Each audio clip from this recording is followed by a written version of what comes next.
Okay, so I want to continue this textbook. So here, so we start from equation 285, and in this case, so I remember there is a matrix multiplication. For example, A equal B, C. So here, if you want to put index, you can do I, J, yeah. Then B goes like I, M. Then C goes like M, J. So this is how you put indices or subscript, yeah. So first part, this one is like you obtain Q sigma in, then you have Q transpose Nj. Yeah. So then you can convert this Q transpose Nj, you can convert Qjn. So you have this formula, this expression. So thus the stress components do transform in accordance with the transformation law for Cartesian tensor of rank 2. I don't quite understand. I don't quite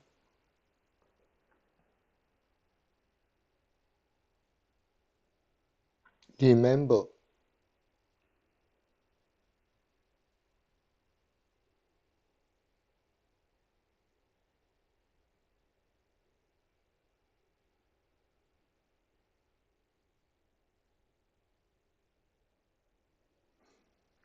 Yeah. Using tensor notation, you have sigma. Sigma goes like this. Sigma prime goes like this. Sigma goes like this. Then Q goes like this.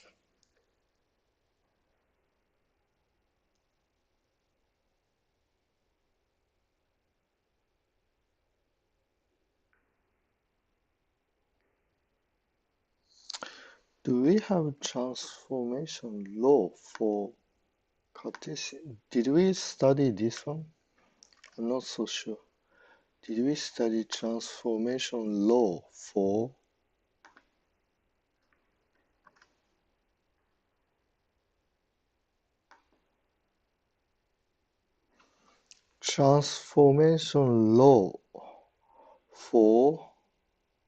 second rank tensor?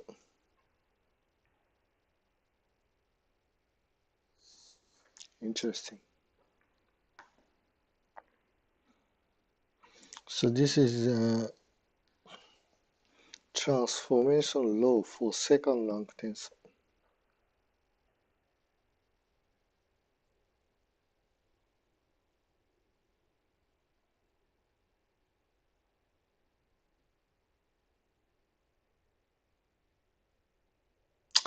It's a little bit complicated.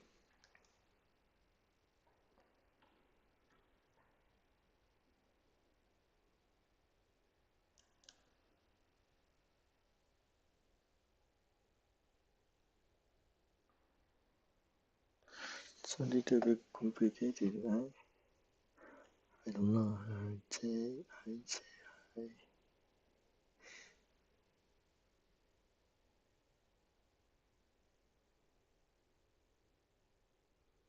I, M.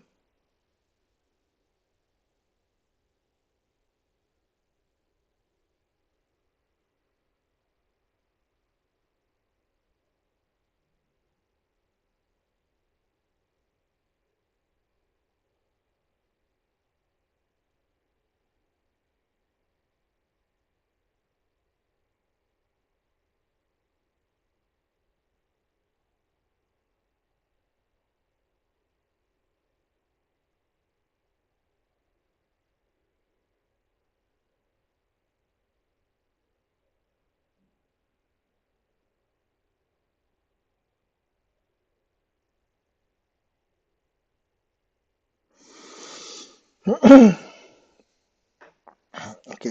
I think maybe I shouldn't go in too much detail here. So I go next.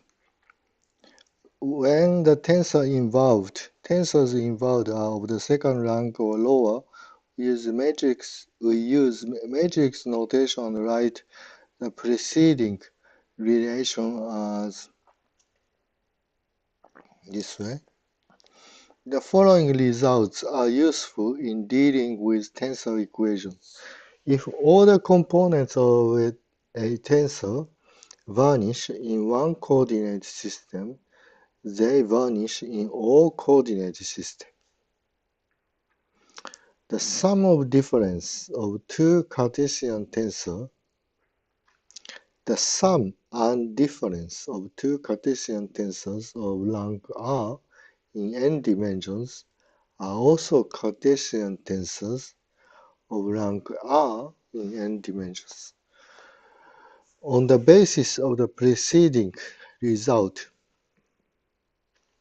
the importance of tensor analysis may be summarized as follows. The form of an equation can have general validity with respect to any frame of reference only if every term in the equation has the same tensor characteristic. On the basis of preceding result, the importance of tensor analysis may be summarized as follows. The form of an equation can have general validity with respect to any frame of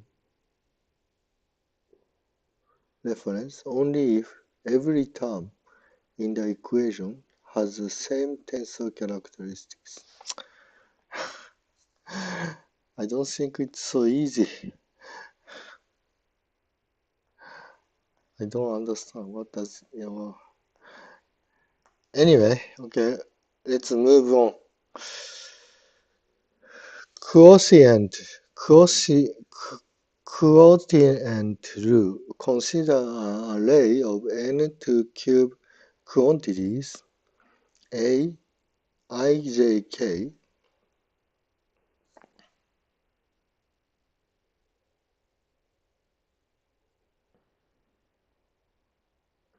What is this? With each index ranging over 1 to n, we do not know if it is a tensor.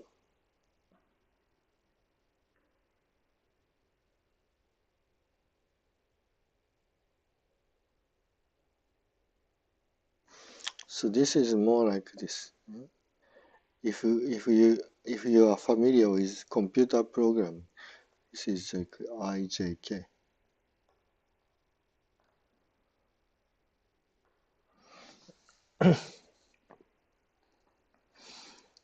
We do not know if it is a tensor. Suppose we know the product of IA, IJK with an arbitrary tensor behaves as a tensor. We know the product of A, IJK with an arbitrary tensor behaves as a tensor. Then we can use the quotient rule to establish the nature of AIJK. For example, let Vi be components of a vector, and if the product AIJK is known to yield a tensor of rank 2, BJK, then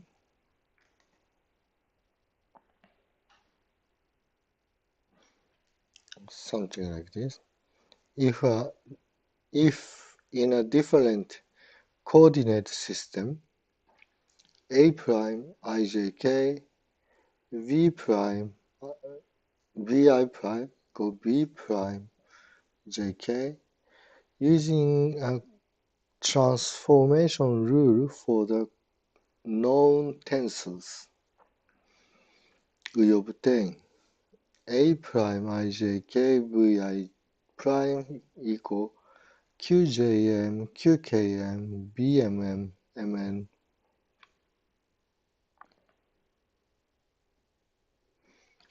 QJM, QKN, A, LMN, VL. QJM, QKN, A, LMN, Q, IL,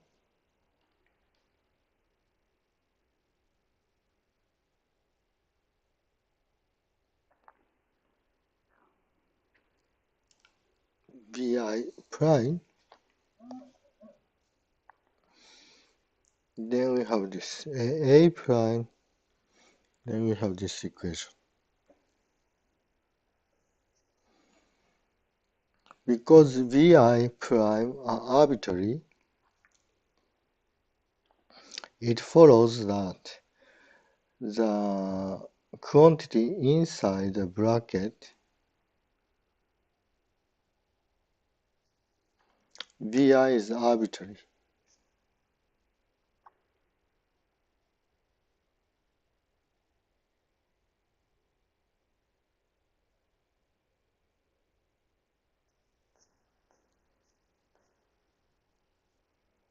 Must be 0 for all variables I. That is A prime ijk equal Q jmkn qil A lmn. Thus, A is a third-rank tensor. This is known as quotient rule. This is very smart. So now we found A is a third-rank tensor.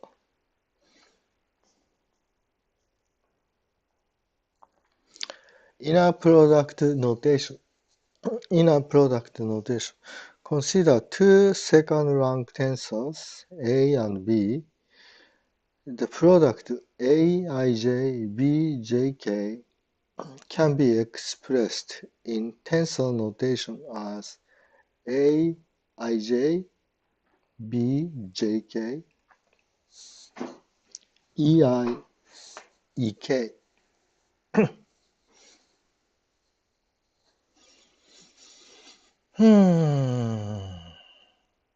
Okay, A dot B.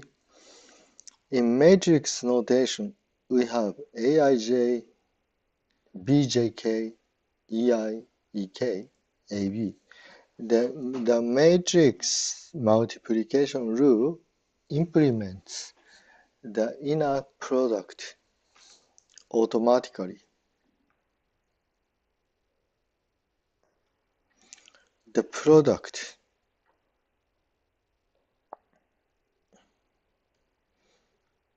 implement the inner product automatically. I'm not so sure about this meaning. The product Aij Bji that we obtain by letting k equal I can be written in the matrix notation as Ij Ji trace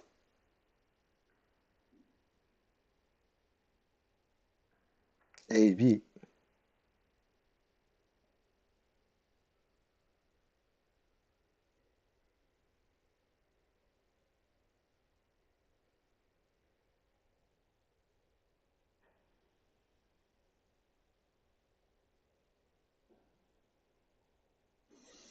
And we use the double dot notation.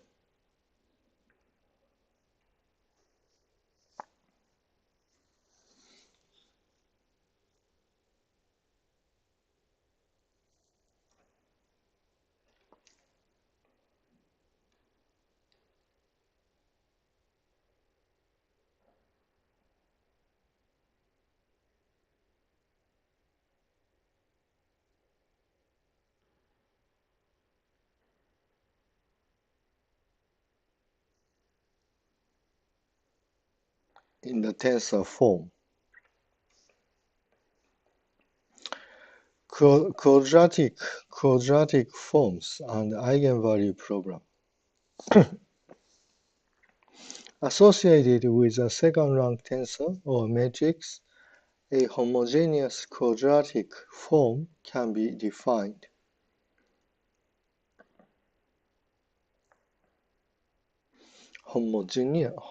Homogeneous quadratic form can be defined in this way. If Aij is unsymmetrical, when we construct the quadratic form,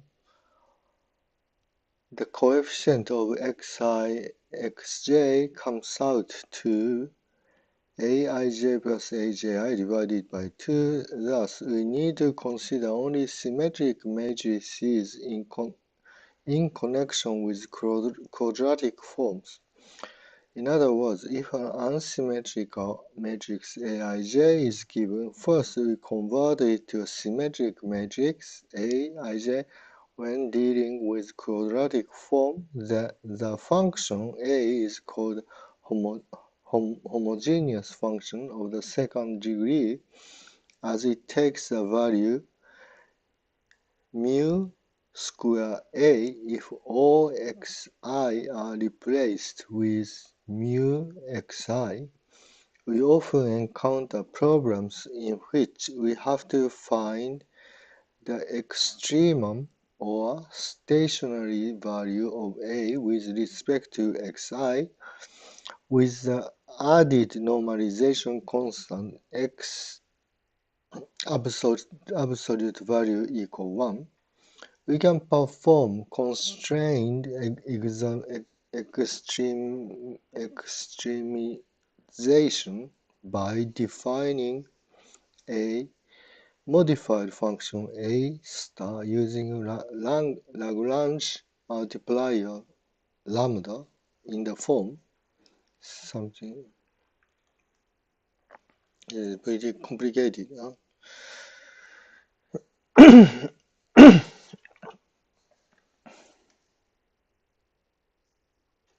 Homogeneous quadratic form. Homogeneous quadratic form.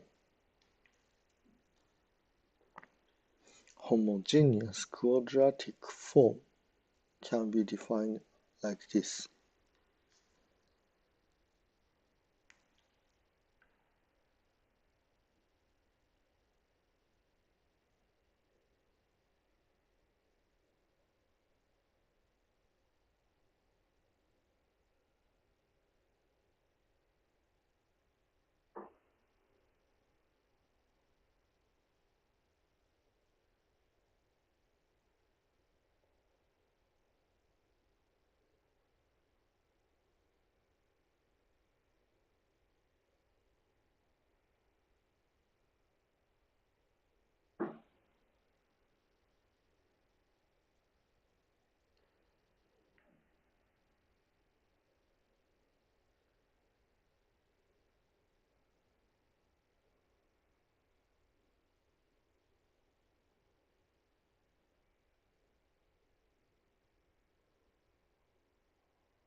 The function A is called homogeneous function of second degree as it takes the value mu square A if all xi are replaced with mu xi. We often encounter problems in which we have to find the extremum of a stationary value of A with respect to xi with the added normalization constraint x absolute value equal 1. We can perform constrained extremization by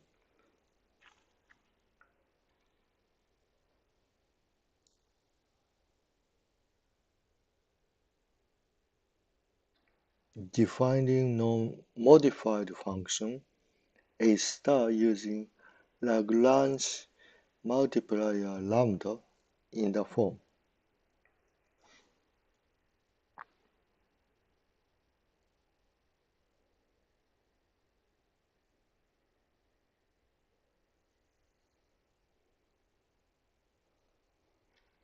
We can perform constrained extremization by defining modified function A star.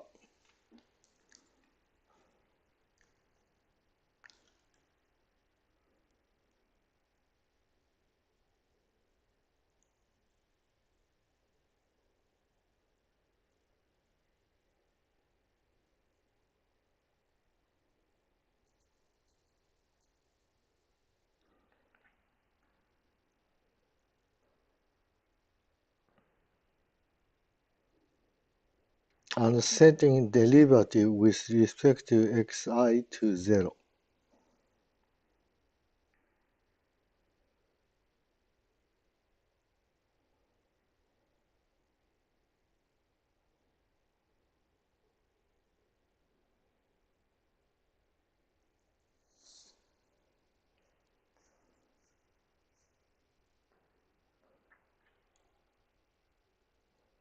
ijx.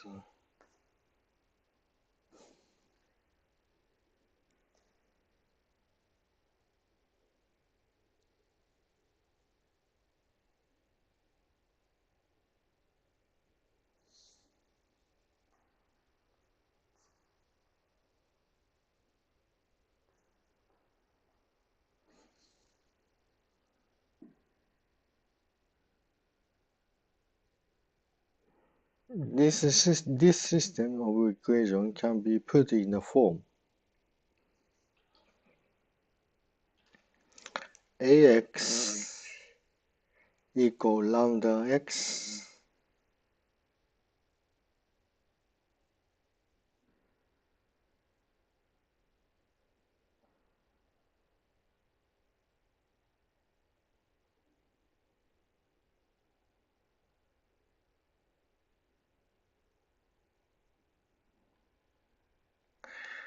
This homogeneous system of simultaneous equation always has a trivial solution x equals 0. That does not satisfy our normalization constant x normalized equals 0. Recall that for non-trivial solution we require determinant A minus lambda I equals 0. For a given matrix A, this is possible for only special discrete value of lambda. Assuming we have a 3 by 3 matrix when the preceding determinant is expanded,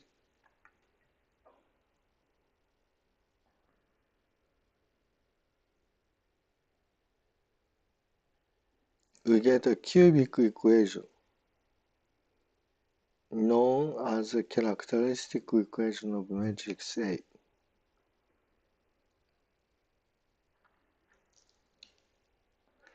where the coefficient I, A1, IA2, and IA3 can be written as this. These coefficients are also known as three invariants of the matrix A.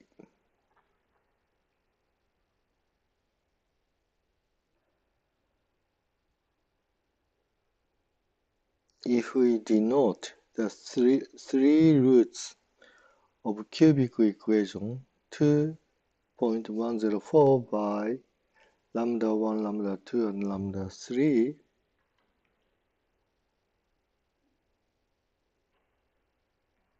we see IA1 is lambda 1, lambda 2, lambda 3, IA2 equal lambda 1, lambda 2, lambda 2, lambda 3, lambda 3, lambda 1. IA3 is lambda 1, lambda 2, lambda 3. the significance of the term invariant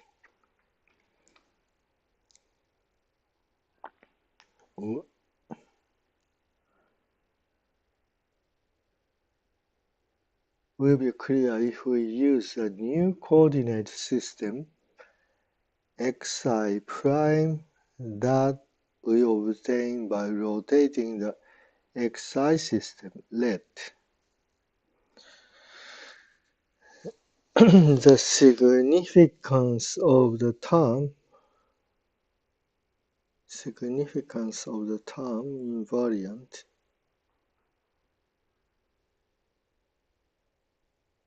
will be clear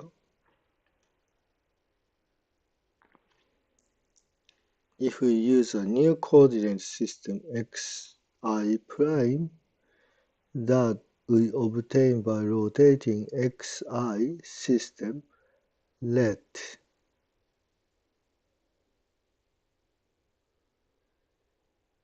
we rotate q. Using this in the quadratic form, equation 299, we get something like this.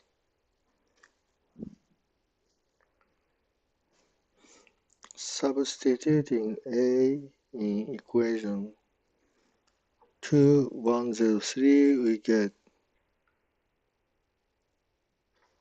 where we have used. We have a characteristic equation like this. Comparing this equation with 2.104 and noting that the three roots of the cubic are the same, we clearly see. Thus, these three quantities remain invariant under coordinate rotation. Okay.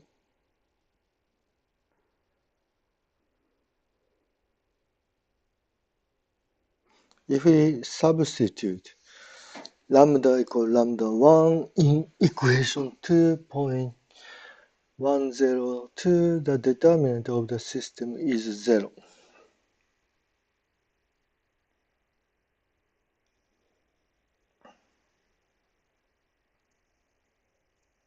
Y0.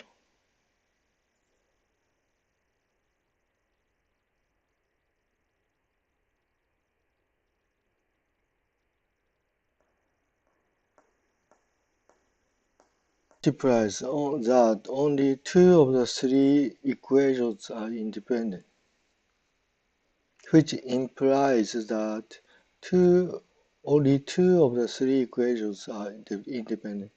We can solve the system to get non-unique solution with one arbitrary parameter. The normalization condition x normalized equal 1 determines the value of the parameter. The vector found this way is called eigenvector of A.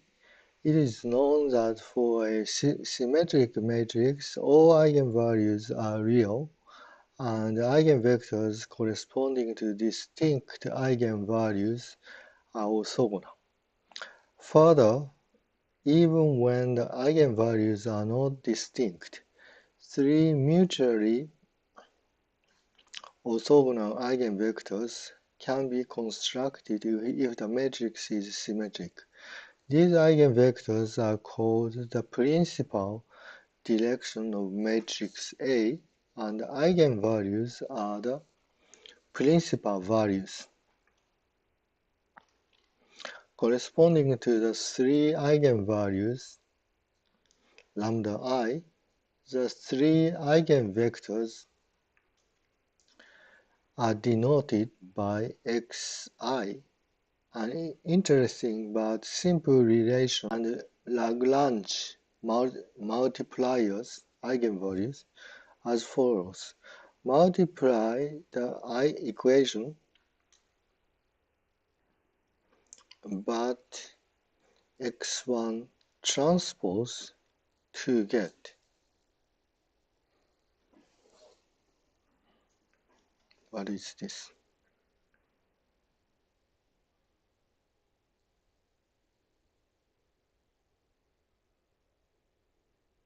Multiply the equation blah blah blah by x1 transpose to get A.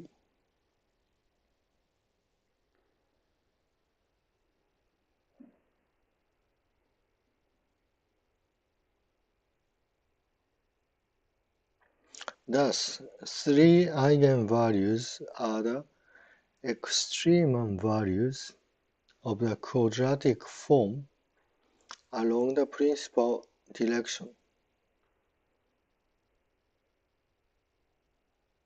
Why? I'm not so sure why we call extremum value. What is extremum value?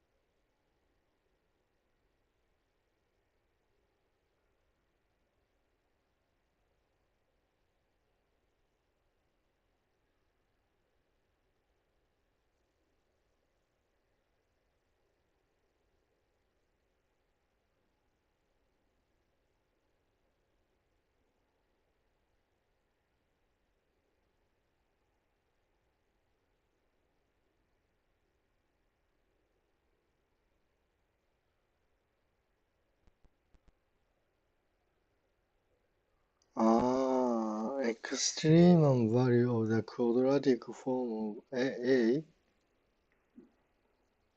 and Lagrange multipliers. So this is the extremum value. Okay, I understand. So we have this one. We started from this one, right? This guy, this guy.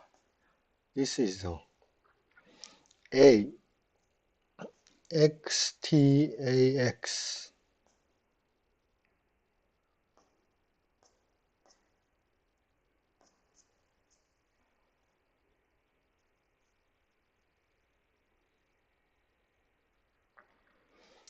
A, XTAX. So this is a function. This is a function of x1, x2, x3. So this is a function of this. And what is the extremal value of this? That's the question. So, and one of the extremum value is lambda 1. Because we have other eigenvector, like we also have x2 and x3. So we have lambda 2, lambda 3. These are also extremum value of A, I think. I think so. Along the principal axis. Along the principal. So quadratic form along the principal directions. So this direction. We have this direction. So there is another principal direction which is x2, and the extremum along this direction is lambda 2. And there is even another principal direction which is x3, and the extremum value along x3 is lambda 3. If all the eigenvalues are positive, the quadratic form is called positive definite, and the matrix is called positive definite matrix. If the 3D space, we can visualize an ellipsoid corresponding to the quadratic form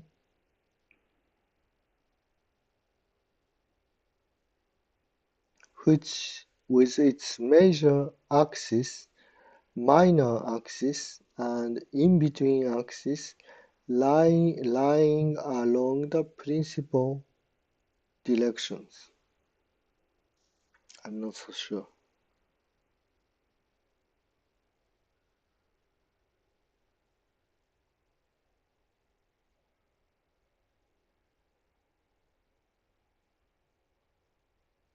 Why quadratic form? Ellipsoid corresponding to the quadratic form. What does this mean?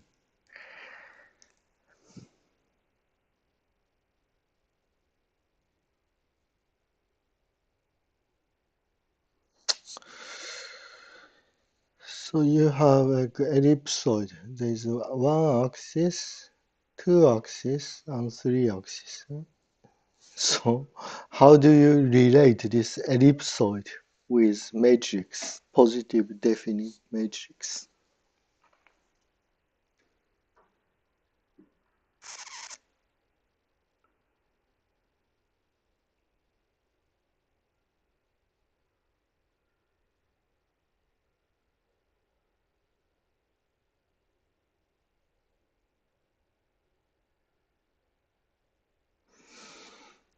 I don't know. Maybe this means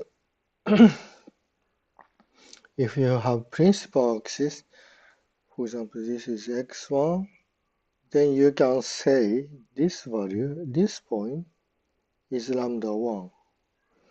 Yeah, so this if this is x second principal axis, this point is lambda 2. And if this is a third principal axis, so this point is lambda 3.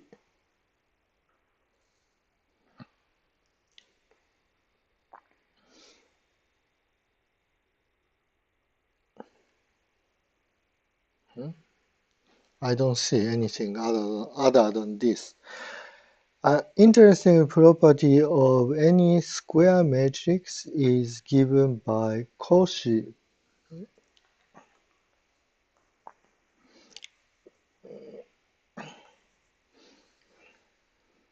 Cayley-Hamilton theorem, which states that matrix A satisfies its own characteristic equation. Square matrix, any square matrix.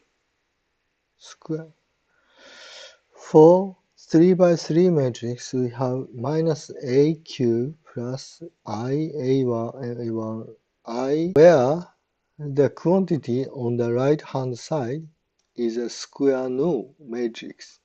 As a consequence, A cubed can be expressed in terms of lower power of A, and when this step is used iteratively, any matrix polynomial can be reduced to a quadratic for the 3 by 3 case. Example: eigenvalue problem. Obtain the eigenvalues and eigenvectors of the matrix. Oh my god.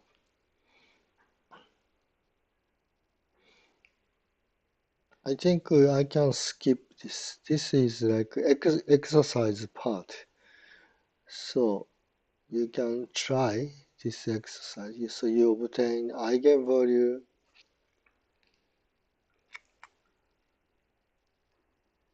See, let's review this. This is this. I2, A2, this is 26. Then this is 24. From the first of the equation in 118, we see the eigenvalues are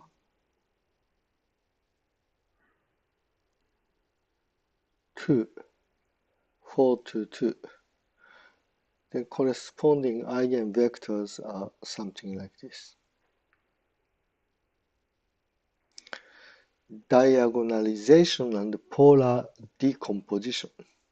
Using 3 eigenvectors as 3 columns, we can construct the modal matrix of the given matrix A. Let us denote modal matrix by M. Then